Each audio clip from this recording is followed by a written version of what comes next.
Okay, so value. So this is a really great example of why art and a class like this is so important for art, because we are essentially learning a whole new language and a very specific language. So value in our day-to-day life means something very different than it does in art. It doesn't necessarily have to do with something's worth.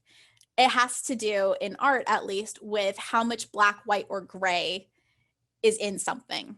So values its relative darkness of a surface. So the darkness or the lightness of a surface, especially in relationship to its surroundings. So we tend to think of value as black, white, and gray. Now, color does have value. Value is a property of color. An example would be red and pink. So pink is a variation of red. You just add white into red and you get pink. So pink is a tint of red. But so color can have value, but for now, I think it's a little bit simpler to kind of think of it as a grayscale from white to black. There are different ways to achieve value when it comes to two-dimensional media.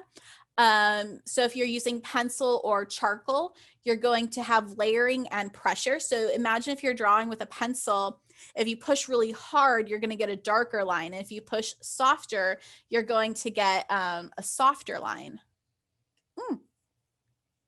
Sorry about that. Let me go back. Okay. I'll edit that out of the video. So you're going to get a softer line if you push lighter. And then if you're using paint, you might actually mix black and white together to get gray. If you're using watercolor or water-based ink, you might actually mix more water into the medium and use the opacity of the material, so the white of the paper, to get your values. So there's different techniques to do it. For the value scale, we're going to be focusing on pen and pencil. For our values. So a value scale is a range of grays, and an artist can use it to kind of help visualize and even help choose which grays they might use for their project. So value scales typically go from black to white, or black to a very, very light gray, or an almost white. You typically want an odd number of steps in a value scale. So you see how they're columns and they're filled with squares. You want to think of those as almost steps. And we always want an odd number so that we can have a middle value. And your middle value is what is going to help you determine your other values. So there's a few different techniques that we can use to create value, and that's what I'm going to talk about today. So we have, hatching, cross hatching, stippling, scumbling, and tonal. Those are the basic mark making techniques. You'll hear me say that a lot. And mark making is kind of an umbrella term for manually making marks. So essentially using your hand and drawing strokes. So mark making techniques. So the first one is hatching. So I will demonstrate these later, but I'm just going to talk about them for now. So hatching, it's going to be multiple sets of parallel lines. So if we're using pen, especially, you are going to place them closer together to create your darker values. And then you start to space them apart to create your lighter values. So you can see that in the rendering of the sphere on the right, where the lines get closer together. They might even overlap a bit. The sphere actually appears darker. That's where that core shadow kind of appears. And then they start to kind of space out a bit to create the lighter values. The next set is cross hatching. So cross hatching is where you have two sets of parallel lines and they're going to intersect. So how they intersect is up to you as the artist. So they could be perpendicular, so up and down, so vertical and horizontal, or they could be diagonal, so kind of intersecting at an X. So that's kind of up to you to choose. Stippling is the next one. So stippling is a series of tiny dots. And I know some of you might be getting flashbacks to some project that you stippled maybe in high school, and you're remembering how long it took you, and you're just like getting chills, being kind of like, oh my gosh, stippling was awful.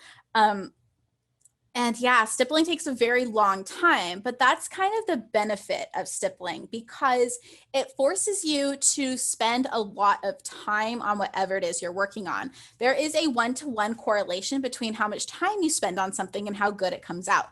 Obviously, that's not always true, but if you spend 5 hours on a project, it's probably going to come out better than if you spent 5 minutes. So stippling really forces you to spend that time on a piece. What's also really great about stippling is it's really hard to overwork a piece. So that's something that can happen if you spend too much time on something, or you overwork an area and it can get too dark too fast. With stippling, it's really hard to get too dark because by the time you realize an area got a little dark, you've worked an hour on it and it's like, oh, I can just back off a little bit now. So that's the really great thing about stippling is it forces you to spend time. It's really hard to overdo it. The downside is it does take a long time. And if you're one of those people like I used to be, if you get really impatient and you rush it, it's going to look rushed or it's not going to look complete. So that is the kind of downside about stippling. The next mark making technique that we have is scumbling. Scumbling is like the opposite of stippling. It's a series of scribbles. And what's great is everyone's scumbling technique is going to look different because it's kind of like handwriting. Some people have really jagged scumbling. Some people have really loopy scumbling. Some people have really big marks. Some people have really little marks. All of that is correct. There's kind of no wrong way to scumble. The great thing about scumbling is it feels so personal and visceral. There's a lot of personality to it. It almost looks like writing. It's so indicative of handwriting. It's very quick. You can create lots of values very, very quickly. The downside is it's very hard to control and it's very easy to overwork. An area can just go solid black really fast in the matter of a few seconds sometimes, and you just can't get those lighter values back. So that's the kind of downside of scumbling. The next mark making technique we have is tonal. So tonal is typically done with a pencil or charcoal. And it's where you create different values through pressure. So how hard you're pushing into the paper, and layers. So it's a kind of a combination. So you push a little bit harder and add a little bit more layers for the darker areas, and you push lighter and have less layers for the lighter areas. Tonal value, it's really great because it creates really beautiful, soft transitions. It tends to look very realistic. The downside is if you're not that good at it, it tends to show.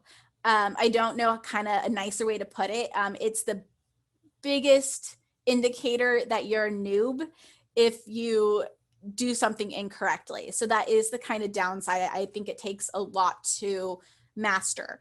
And to smudge correctly, I think takes a lot to master as well. I'll kind of show you guys how to blend correctly. A lot of people use their finger because it is kind of a quick way to do it, but you have oils in your skin and those get into the paper. But also when we just kind of start smudging, it looks very rushed and things can look over blended. So if we are blending, we have to make sure that we blend and then work back on top of it, because when you blend something with your finger, it kind of, this might sound silly, it kind of deadens the piece. I feel like the piece kind of loses some of its soul. So you have to work back on top of it. There are some other words that we'll kind of throw out when we talk about value. We have low contrast and high contrast. So low contrast is when you're using values that are very close to each other on the value scale. So whether you're using all light values, all middle values, or all dark values, that would be low contrast because there's not a lot of difference between them. High contrast is when you're using opposites. So a great example would be black and white. So if you are using like black and white, or lots of really, really light values and lots of really, really dark values, no middle values, you're going to create a very high contrast piece. This tends to give the effect of something being very graphic. So if you're using black and white, that would be a very graphic image. So when we say graphic, we kind of mean graphic design, or graphic as in like text or something printed in a newspaper or a comic book even, things that tend to be really high contrast. So when we say graphic, that's what we kind of are referring to as a very high contrast image. So value distribution. So value distribution is how the values are arranged in a piece. So where are the darks and where are the lights? So in the piece on the left, we have this road that kind of leads into fog. So in this one, the darker values are arranged in the lower left corner. What that actually does, because we are in the West, we're a Western society, we tend to enter pieces on the left and move to the right, because that's how we read in the West, from the left to the right.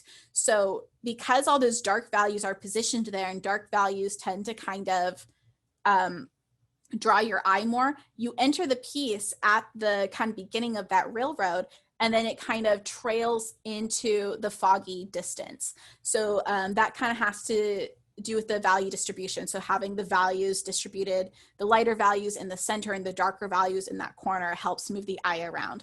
In the next one, this is a very high contrast image, and the darker values are kind of positioned in the back. So what that does is it makes those lighter values pop forwards. So again, that's just how the values are arranged in both these pieces. So this goes a little bit more into drawing. We have attached shadows and cast shadows. So attached shadows are shadows that are actually on an object, and cast shadows are shadows created by an object. So if we look at this apple right here, we have attached shadows right here, and then a cast shadow right here. And then I really like doing this when I am drawing, is I kind of look at the piece and I just break the shadows into shapes. And then you can kind of imagine where those values would be on your value scale. So it kind of helps you choose your values accordingly. So a lot of people tend to think black and white images are really, really boring, but I just wanted to point out how much of an environment you can create using only black and white. So these are some screenshots from a video game called Limbo, which was kind of praised for its really simple art style, but how haunting an effect it created. So let's kind of just click through these. So here it is, this very simple image. We have this figure, but it has these kind of white glowing eyes, and it kind of gives it like kind of a creepy feel. We also have some really subtle atmospheric perspective happening. So it creates the sense of a very vast space. We get like there are these kind of rolling hills in the background, but we don't know how far back it goes. And then everything's kind of pushed forward with that really dark, fuzzy grass. So it creates a really vast, haunting sense of space. Again, here you have the little boat and the figure. They are done in pure black, but set against some really foggy, lighter values. So they pop forward. But again, we have this foreground that is also black. So it kind of creates a sense of space, but it also creates a really nice focal point. And then we have some atmospheric perspective with some hints of rock formation or cliffs in the background. And again, it creates this kind of haunting sense. So here's some examples of some value scales that students have created in the past. In the past, I had them do a value scale in paint. We're not going to do that for this one. We will do a painted value scale later in the semester when we go into color. But I just wanted to talk about these. And these are not very good value scales. I will show you some better ones, but I just wanted to talk about some of the issues that I see in these value scales. So one thing that I'm looking for in your value scale is I want your values to match, especially with your pen. Your pencil will be a little different because it's a different medium, but what I mean by that is these should look like the same black, even though it's a different mark making technique. So right here, when I look at this, The cross-hatching value and the scumbling value match pretty well. However, the hatching value doesn't match. The hatching value here actually kind of matches this one right here. The stippled value does not match at all. This is closer to maybe this right here. So stippling takes a long time. That's kind of the number one criticism I tend to have is your stippling needs to be darker. So I am looking that this is black. This is kind of the minimum black that I'd be looking for your darkest value. You could go darker. How dark you go kind of just depends on your value scale and you. This is kind of minimum black that I would be looking for. And I want your values to kind of match across the board. And I want to see even steps. So imagine you're walking up or down a flight of stairs, and let's say one stair is a little bit shorter than the other. You almost kind of trip as you go down the stairs. The same thing happens visually in a value scale. If your values aren't going down evenly, it's almost like a visual stumble. So I want to see even steps in the value scale from dark to light. Professor, I have a question. Yeah, what? So you know how you said the thumbnails were graded on if you do them or don't? Mm-hmm. Well, they did them, but they didn't really follow the instructions. So would this have been full credit? That's a great question. This is not considered, this is a project that's somewhere in between thumbnails and something like your 200 line design. So your 200 line design doesn't get graded, credit, no credit. Your value scale, I am grading you a little bit more critically than thumbnails would be. Does blending matter? I'll talk about that in just a second. So I would grade these down. Now, these aren't the worst value scales. They're not even in like the C range. These are kind of like B plus even. So I'm being very critical right now with you guys, but I think these are going to be worth 50 points. I probably would have given these like 43 out of 50, if that makes sense. So, Okay. Yeah, okay. So it's not like they failed. It's just I think that they could have done better. So, and I'll show you why. So you see these two values here, they look exactly the same, you know, and then these two look the same, and then these two look the same. So I want those even steps. So that's why I don't think these are bad. The person obviously tried. They put time in this. It doesn't look like it was rushed. It just looks like it needed a little bit more work in certain areas. But I do sometimes like to show you guys like good examples that aren't amazing. So I will show you a much better value scale. I just have to go through my student examples. I have finished value scales in my classroom, so that I usually show you guys, but I don't have access to my classroom. So, and then I actually have a value scale that I'm working on that I'll show you guys. Does blending matter? So you are going to be doing hatching, cross-hatching, stippling, and scumbling in pen. So you're not going to be blending at all. The only blending that you're going to have is if you're in your pencil, in your tonal, and then you can choose not to blend. So this, both of these aren't showing any blending.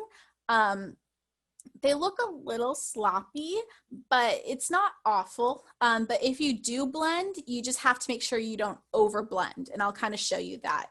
That is kind of a problem that's happening here is these values, there are decent steps from here to here to here, but then it just gets too light too fast. Something I want you to also notice is we're not leaving the last box pure white. In a 7-step value scale, you can't get, I don't think you can get to pure white in a 7-step value scale, especially using pen. So that last box is going to have some value in it, but it's going to be a very light value. So if you can't see the paper, let me know, but you should all be able to see that now. So what I'm going to do is I'm going to set up the grid for my value scale. So we are making a 5-inch by 7-inch grid. Now, I don't really care what direction it goes, but I'm going to set mine up so that it kind of goes long way right in the center of my Bristol paper. So I really do recommend doing this on Bristol paper. You guys should have it by now. If you don't, you can talk to me after class, but try to get it this week so you can do this project on the Bristol paper, because it will just come out a lot better, and you'll definitely need the Bristol paper for the following projects. So this is 11 by 14. So the 11 inches is this way and the 14 inches is this way. So I'm going to kind of set my ruler up at the bottom. Sorry, I have 2 pieces of paper. I'm just going to move this one for now. Okay. So I'm going to set up my 5 inches this direction. And to do that, I'm going to have a 3-inch border on each side. So with my ruler at the bottom of the page, I'm just going to count 3 inches in, 1, 2, 3, and make a mark. So I'm going to move this up so you guys can see it a little bit better. And I'll make a mark right here. I'm then going to move my ruler over to line it up with that line that I just made. And I'm going to make a mark at 5 inches. I'm going to do the same thing at the top. So I'm going to just move my ruler up here. And you see how I made that correction? Like my ruler was like that, and then I pushed this side up. We want our ruler to kind of be as parallel as possible with the top of the page, because if I set up my measurement like this, it's going to be off. It's not going to be correct. So make sure that you try to keep your ruler as parallel as you can. You know, for a human at least, because we are not robots yet, or cyborgs. I can't wait to be a cyborg. Okay, and I'm making a mark at the 5 inches. So I'm going to go ahead and connect these. I'm going to do it really, really lightly. You guys probably won't be able to see it, but I just don't want it to be too dark. So I've connected my ruler with both points, and I'm going to draw really lightly just down, pushing my ruler, pushing my pencil against the ruler. I'm going to do the same thing with the other mark. My other class said that they could see everything a lot more clearly with this camera. Do you guys agree? Give me a thumbs up if you agree.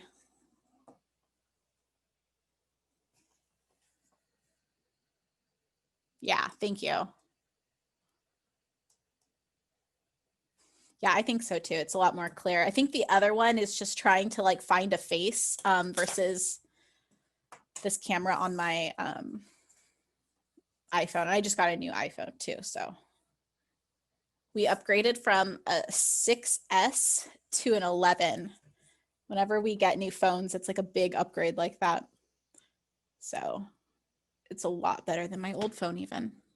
So now this is 14 inches. So my border is going to be 3.5 inches because we have 7 inches need to fit right here. So I'm going to count from the top, 3.5 inches. So 3 inches and then a half right there. And then I'm going to put my ruler at that mark that I just made and make a mark at 7 because we're making a 5-inch by 7-inch rectangle. For this project, I don't really care which direction it goes. If you end up doing it the other direction, that is fine.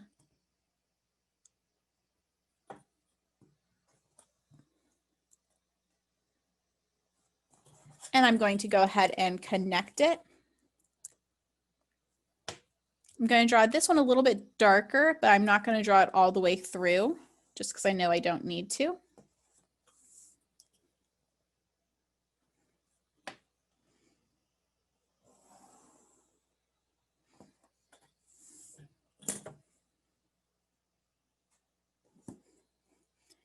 And I'm going to draw the outline of this rectangle just a little darker so you guys can see it. Need to turn this around so I can see this line.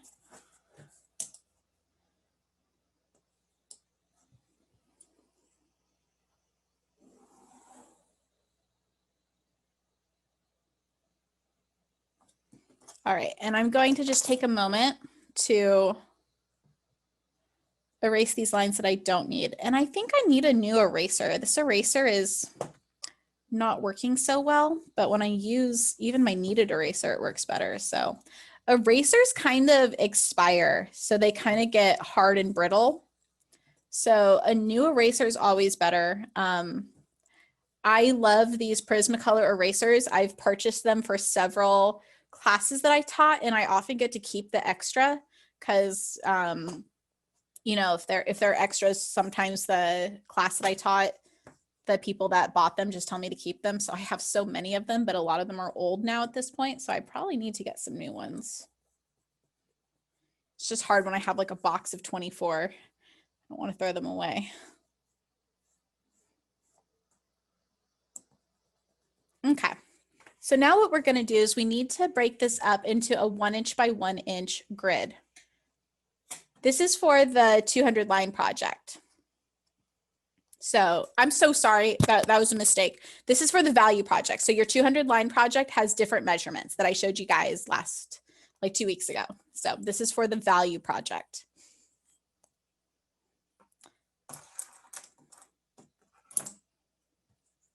So I'm going to put this at the bottom of my rectangle, and I'm going to make a mark at every inch.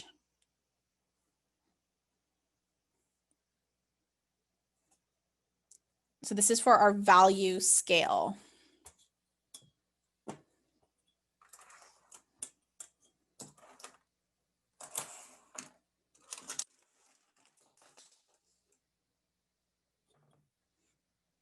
I just pushed like a bunch of pencils off the desk. I don't know if you guys heard that. Hopefully they survived.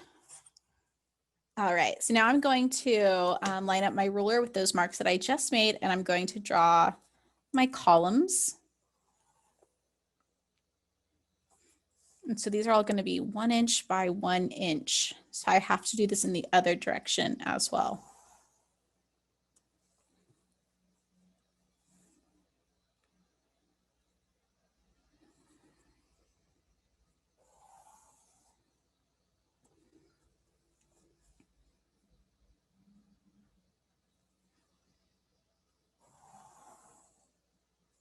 All right, and let's go ahead and put the ruler in this direction. And we're going to make a mark every inch.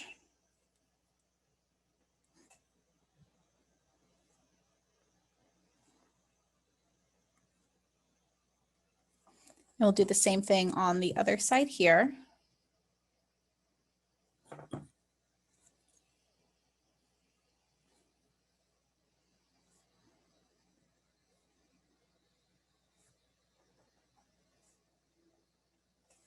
And let's go ahead and connect them.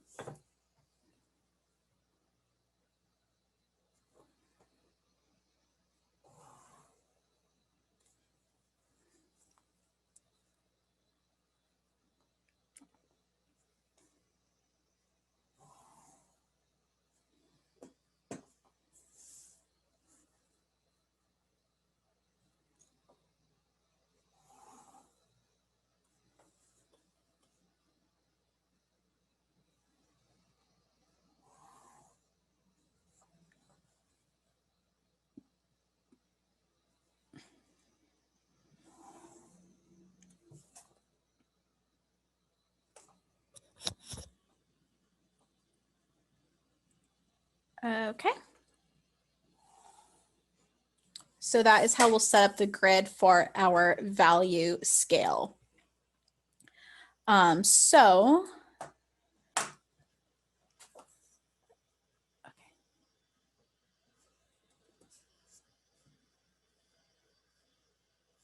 right, so let's talk a little bit about our mark making techniques. So I just did this demo on Monday, so you can kind of see my notes from there.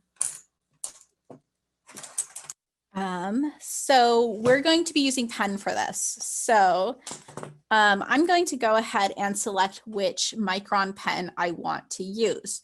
So you'll notice if you bought your set, you have different sizes. This is a 01. This is probably a little too small. And so your 0.5 would also be a little bit too small.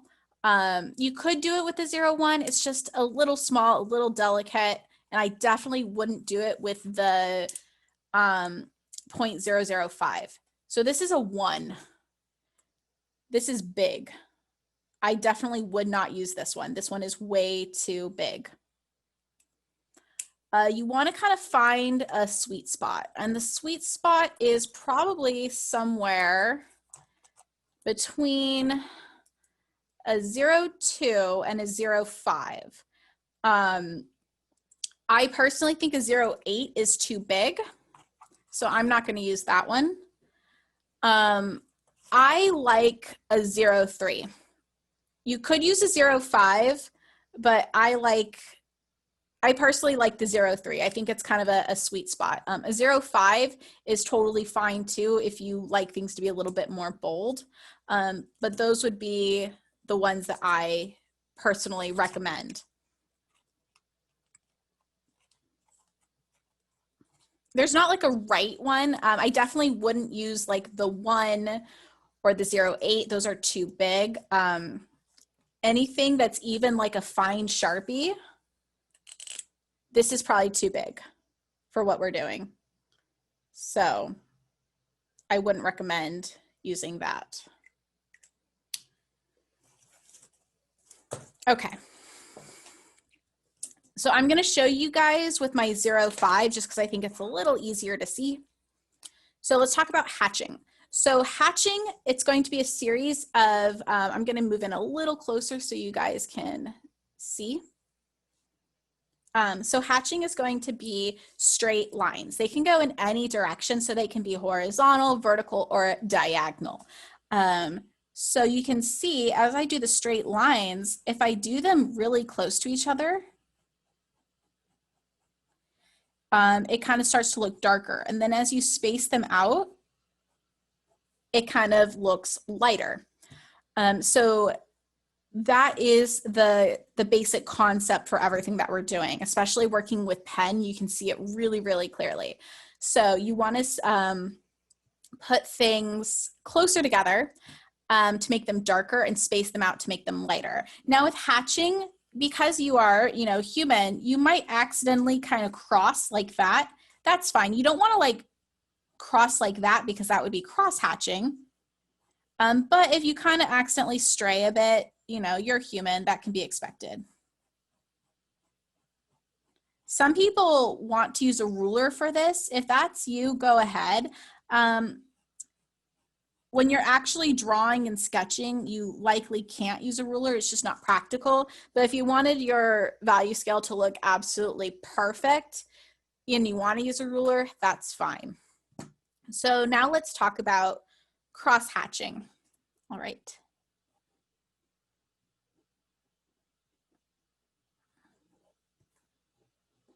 So hatching.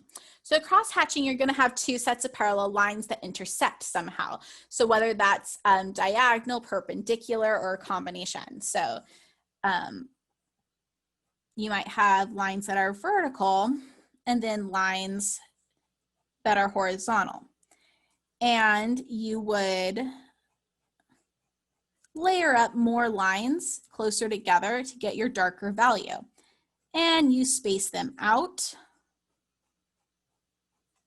to get your lighter values. Cross-hatching gets much, much darker, much faster than hatching does. So just kind of keep that in mind as you go.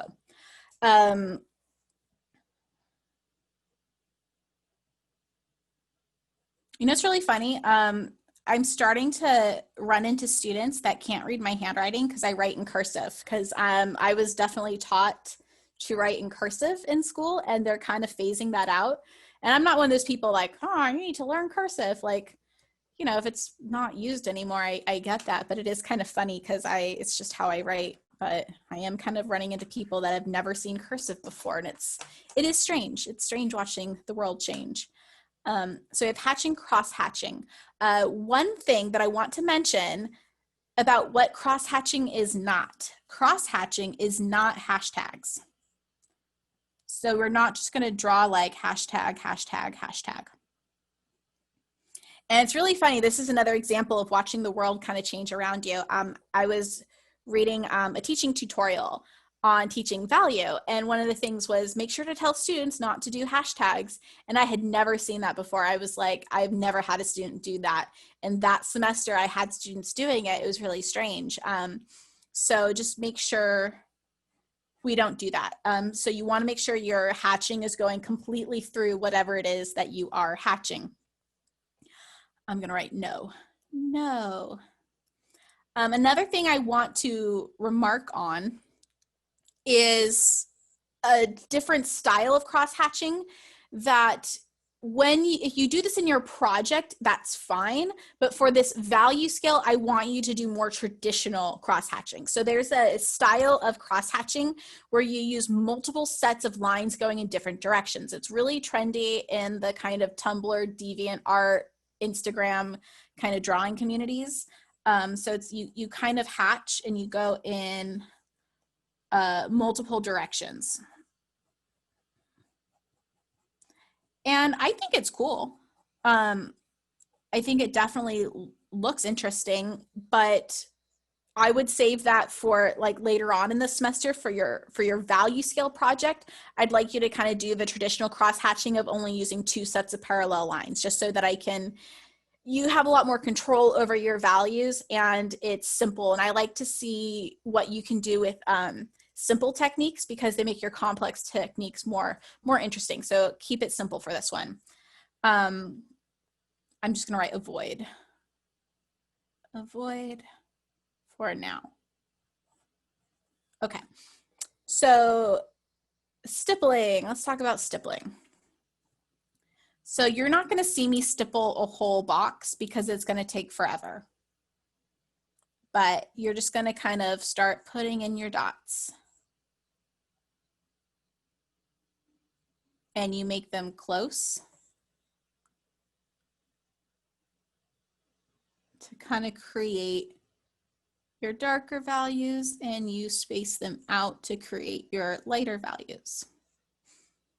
Now, because I know at least one person right now is thinking, I have an idea. I'm going to get all my pens and I'm just going to like group them together. I'm going to take the lids off. I'm going to tie a rubber band around them and I'm just going to go at it. That's not as great of an idea as it seems for a few reasons. One, you actually have to be rather careful when you're placing your dots to make sure that you are placing them evenly and intentionally. When you have them all together, it kind of creates a pattern, and that pattern kind of can't actually fill in.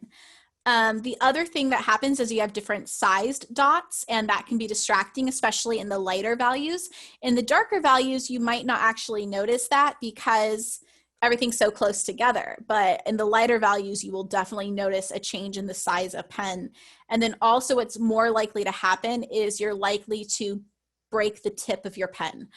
So you have to be really delicate with these pens. They're not the most delicate pens I've ever used, but they are a delicate product and you need to treat it with respect. So if you're hammering away at your stippling, you're gonna break the tip of these pens. And you don't wanna do that. So you do wanna be careful with them. So the best thing you can do when you're stippling is just accept the fact that you're gonna be there for a few hours and just, buckle up and get ready for it. But I won't make you guys watch me stipple a whole box.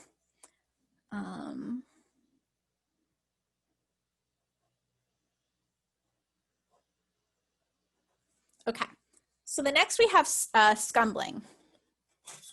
So remember, that is the series of scribbles. So everyone's is going to look different. Mine tends to be kind of big and loopy. And you just kind of layer it up. Someone asked me the other day, does it have to be one continuous line or can you pick up your pen? You can pick up your pen, and you might even need to kind of get little areas. But you see how quickly that fills in?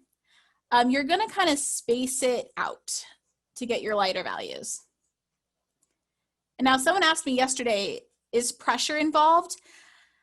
A little bit. I mean, with pen, there's so much contrast, you're not gonna really see a shift in pressure. Maybe in the lighter values, you might kind of, you can't really see it, especially with a pen this thick. It's mostly layers. If you end up having a really light touch and you get a lighter mark with less pressure, that's totally fine, but you're mainly getting your value changes through space between the marks.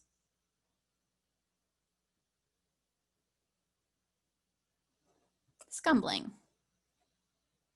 The last one we have is tonal, and I'll do a little bit more on tonal, but you're gonna be using a pencil for the last one. Now, any pencil is fine.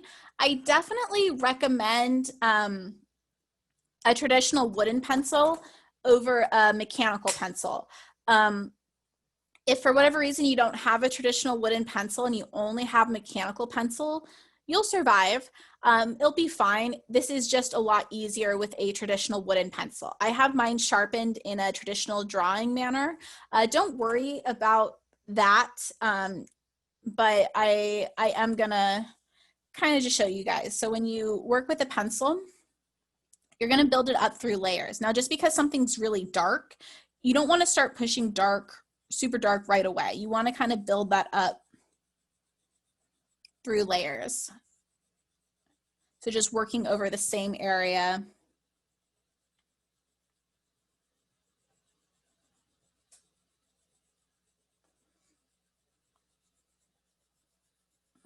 And after you build up a good base, then you can kind of start pushing a little harder.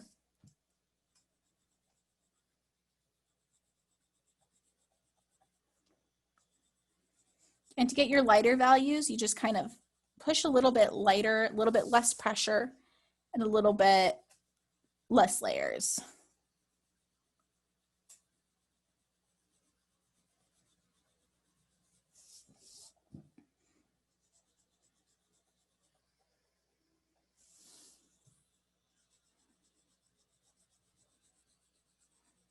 All right, so you guys have the benefit of, I've already started a value scale because I started this in my class the other day. So we have hatching, cross hatching, stippling, scumbling, and tonal. So I'm gonna add to this just a little bit. So I'm using my 03 pencil. I I can't talk, sorry. I accidentally started this value scale with the 05, and I really wanted to use a 03. Since I have mostly dark values, I can actually work with my 03 from here on out and it should be fine. So because we're working small, take advantage of the fact that you can move this paper around in a way that feels a little bit more natural. Okay, so I'm gonna go ahead and make my hatching box just a little bit darker. And so one thing you wanna be careful of is a lot of people think, oh, well, this one, it's gonna be black, so I'm just gonna color it in black. You can tell, I mean, I can tell, but even people that don't have a lot of art experience can tell the difference. So there's just a textural difference in the quality of the ink. So make sure that you don't just color it in. You need to hatch it in or cross hatch it in. And you can really tell with the stippling. There is a beautiful velvety quality when you stipple something pure black.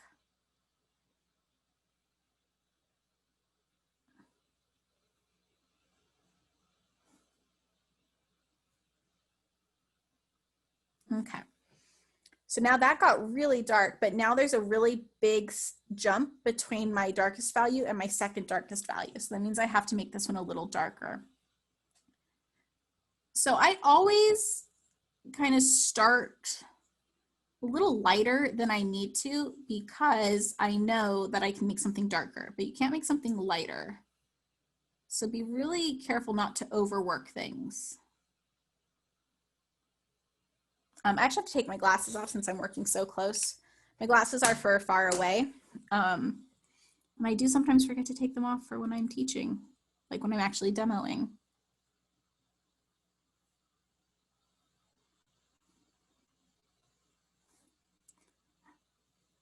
So this is where some people would want to use a ruler because, you know, they want perfectly straight lines, and that's great, but it's just not really practical in actual application.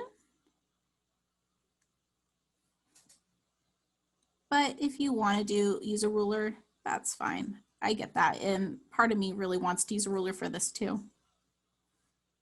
So that one probably needs to get a bit darker. I'm going to go ahead and go on to the next one. So we're going to, you know, use less lines to start with.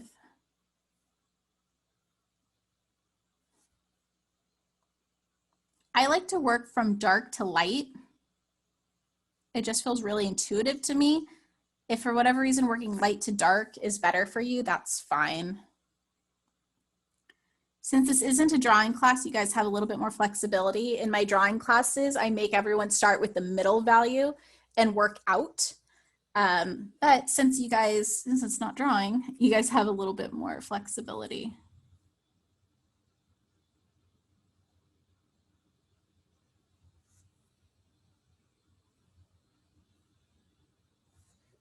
Okay. That's a decent step. I'm going to go on to the next one. I can tell everything's going to have to get a bit darker, but I like to kind of work on 2 or 3 at a time and add extra layers as I go.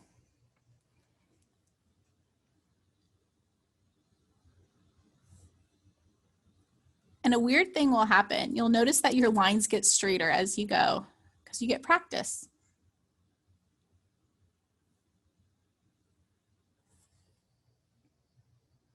Okay. So I'm going to make this one just a little bit darker, and I'm just going to kind of add a layer on all of them as I go because I see there's like just a big jump in between this one and this one. It's funny, I was talking to one of my colleagues yesterday at one of my other schools, and he was kind of freaking out because he was on sabbatical last semester. And so that's a thing that teachers get, especially at 4-year universities, where they still get paid for the semester, but they don't have to teach. They basically are doing like research. And so he was actually hiking the Pacific Crest Trail. It's a trail that goes from California all the way to Washington. So he didn't teach last semester when COVID hit. And so his first time teaching online was yesterday, and he was freaking out. And it felt so, I was like, oh, I remember freaking out too. It's kind of cute, I guess.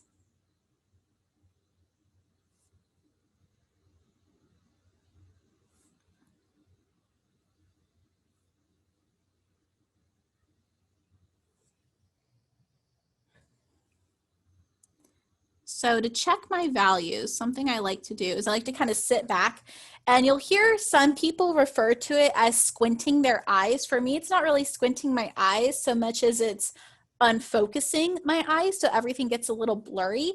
That kind of helps me block out the visual noise and just focus on the values. So that kind of helps me see the steps.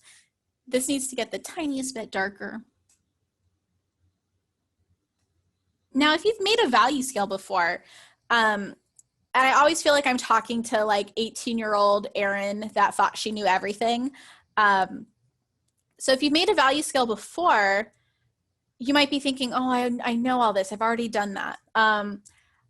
Let me just tell you, I learn something new every time I make a value scale. I'm making 3 value scales this week for, you know, my different classes. And every time I make a value scale, I learn something new. So if you've done it before, come to it again with fresh eyes, and, you know, try to make it better. Try to learn something. Try to push yourself to do something that in a different way, you know. So maybe if you usually do diagonal hatching, maybe try vertical or horizontal. So just try to change it up and force yourself to get a different or a new experience.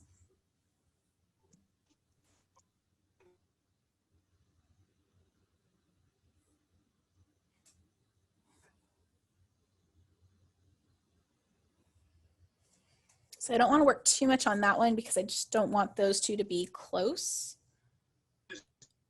Someone have a question? No, okay. So I'm going to move on to my cross hatching.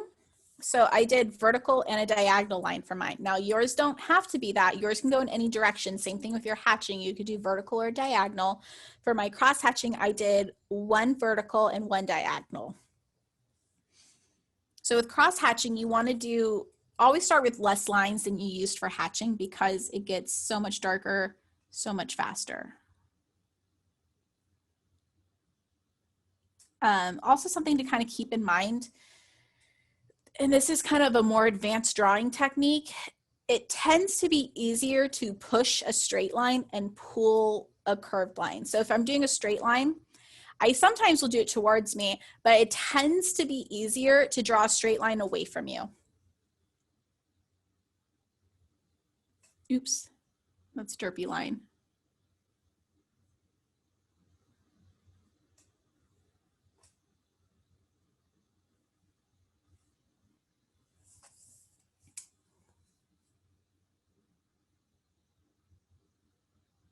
And I would definitely wait to do your tonal one last, especially if you're right-handed and it's on the right side. That way you're not smearing it. If you notice that you're smearing it a lot, you can just grab an extra piece of paper and kind of cover it and then work on it.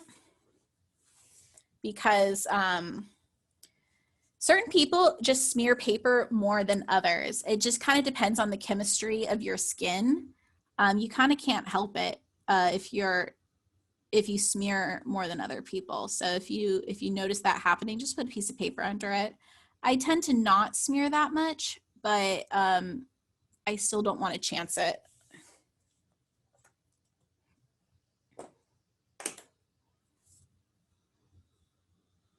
I'm going to make this one a bit darker.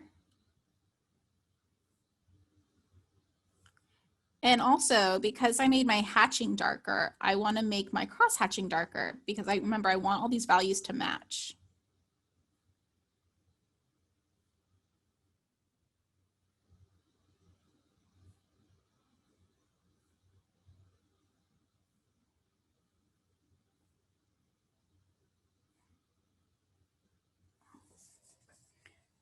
And you'll probably have one mark making technique that you like, maybe a little bit more than others. I definitely tend to scumble, like even when I'm painting. Or tonal. I do tonal a lot too with pencil. I don't really hatch or cross hatch very much.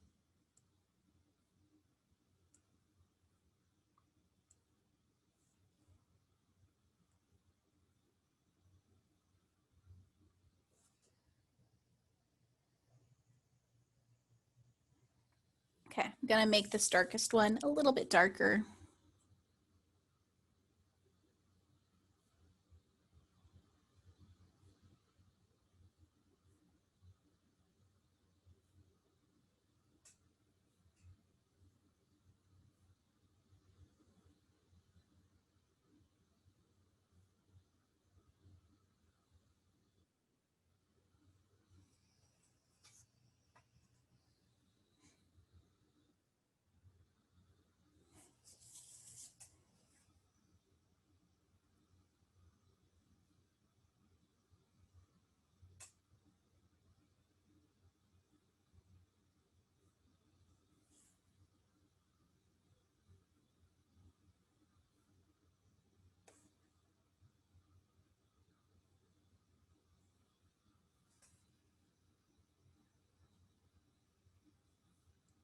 And I'm going to be working on this more throughout the week. I have a whole session tomorrow with my other class where we're just working on this.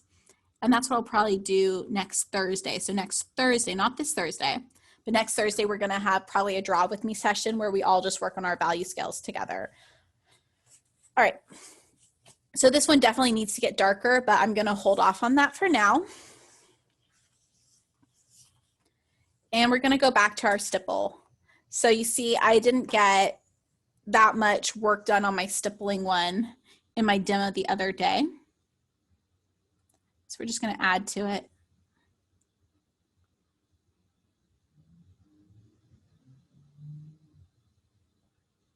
So something with your stippling, especially with all of them, but make sure to go all the way to the edge, because if you don't go all the way to the edge, you get this kind of halo effect and it makes things look really unfinished. So what some people do is they'll actually only do the value kind of in the center of the box. You need to fill the whole box. So really make an effort to do that.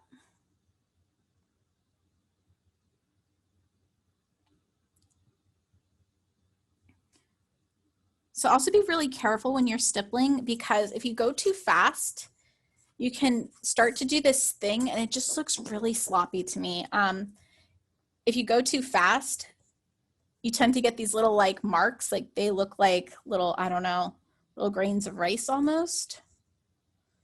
And it just looks, it looks bad. It's not a good look. It looks like you're rushing. So, I mean, if you get one or two of those, like, you know, you're human, that's fine, but really try to be deliberate. It's a very little thing that makes a big difference in the finished effect. So just keep that in mind. Yes, this is going to take you a long time. It can take about 3 hours to do your whole stippled scale. So this is something like don't wait till the night before to try to do this whole thing, because you know this takes a few hours to do just this one. The others you can finish, you know, relatively quickly, like maybe one class period. Your stippled one will definitely take at least a whole class period.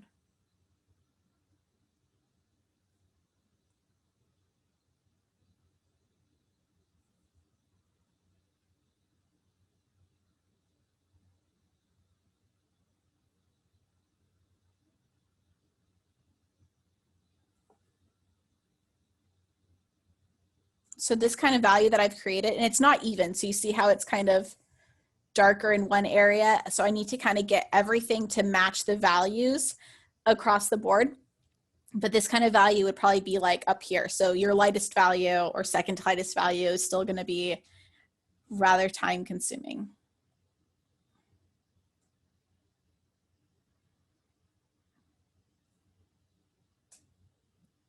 Okay, so moving on to scumbling.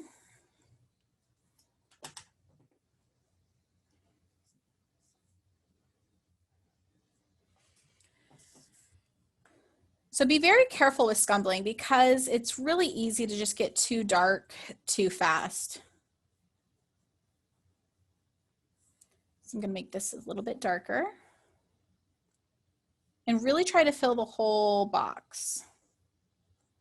And so some people scumbling looks very different than how I'm doing it. So some people end up doing, and it's all fine, you know, but some people end up doing like little tiny curly cues like this. Some people like to do kind of little jagged lines like this. Some people kind of are really angular. Some people are loopy. So that's, it's really up to you. There's no wrong way to do it. Do whatever feels natural or whatever aesthetic you kind of like. You have some creative freedom with that.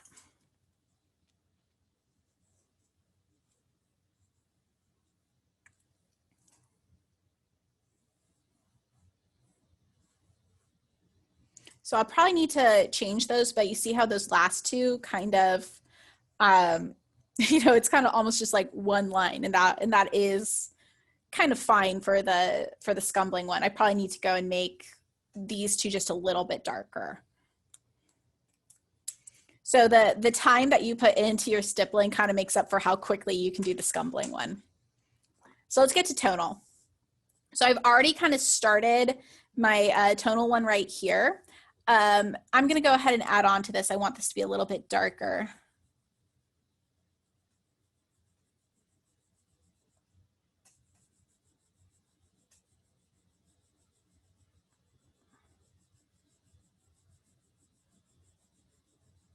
I like to kind of move in little circles. I find that they blend together, and I also change the direction of the paper.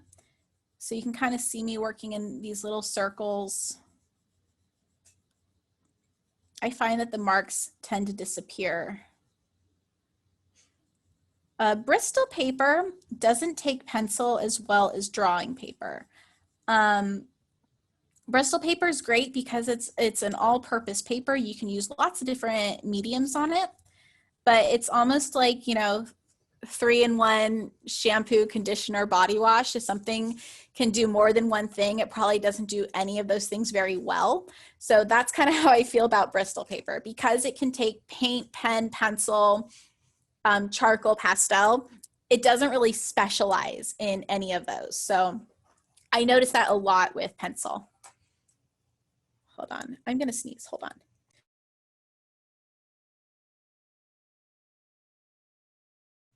Okay, I'm back. Okay, I'm gonna make this next one just a little bit darker.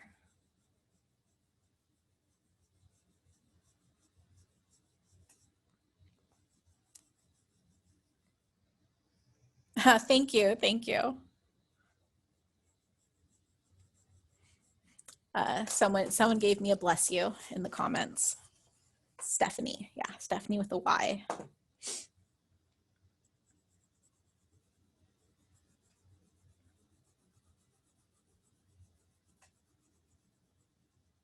Okay, so I'm gonna go on to this next one and I'm gonna show you guys a bit of blending. So if you start blending, you have to continue to blend so everything has like a consistent feel to it.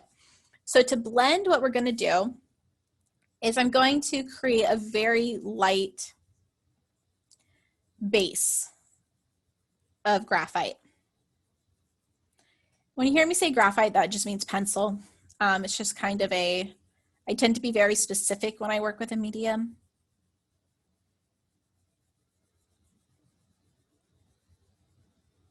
So I create a light base.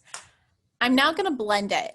Some people use their fingers. Some people use a smudge stick. I use a paintbrush. I find a paintbrush is the best thing to blend with because it blends in a very soft, very consistent way without marring the paper at all, really. So if you use your finger, you get oils in the paper and it kind of affects the way the paper takes media. If you use a smudge stick, it kind of pushes everything into the paper, again, kind of affecting the way that the paper will take the media. If you use a paintbrush, none of that happens. You don't get any oils in the paper and you're not kind of pushing anything.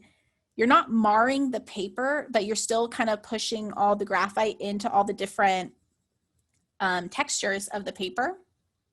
And it just kind of creates a really soft effect. So the kind of paintbrush I'm just using an old watercolor paintbrush. It has very soft bristles. You wouldn't want to use something that has very coarse bristles. You'd want to make sure that they're synthetic. An old makeup brush is great if you're a person that wears makeup. So like an old eyeshadow brush is really great for this. Just make sure to wash it. And then this is kind of my blending brush. I don't use this brush for anything other than blending pencil. However, like I said, if you blend, it kind of deadens everything. That's the only way I can describe it. So now I need to work back on top of this with graphite. So you want to always, you're kind of creating a blend pencil sandwich, but you always want to end with a pencil, if that makes sense. So you blending is for the base and then you work pencil on top of it. And depending on what you're working on, you might, blend a little, add some pencil, blend some more, add some pencil, but you always want to have that pencil sitting on top of it because it kind of creates a really nice texture.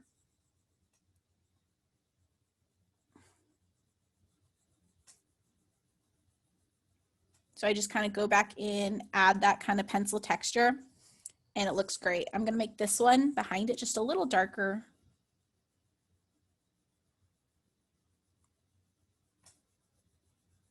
I'm only using one pencil for this. I think it's a good exercise. So if you've ever taken a drawing class, you might have a whole set of drawing pencils.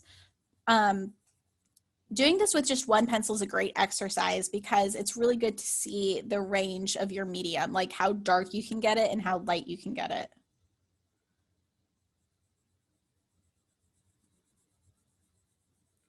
And so these values aren't going to match your pen values. They will be a little bit different, but I do want you to get a good dark value to a nice light one. I'm going to do one more box on the pencil because I do think this one's kind of tricky.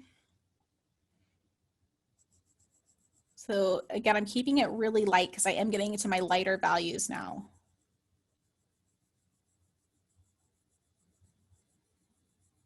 I'm going to build up a really light base. I'm going to blend. If you don't have a paintbrush, you could try blending with a cotton ball. Get a cotton ball or a Q-tip. Just make sure to be really gentle.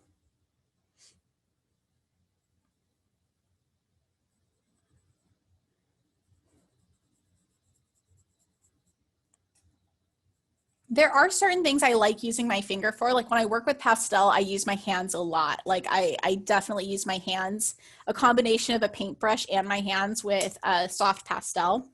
But with graphite, I definitely like to use just a paintbrush.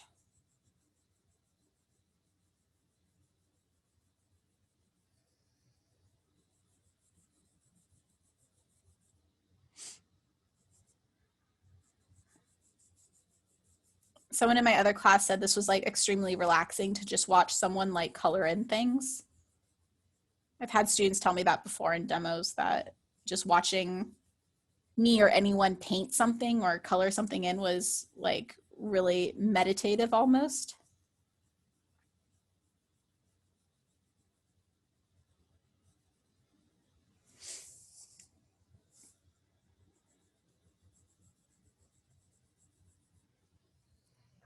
Okay, so you see how these steps all are looking really even. There's not like a big drop in them.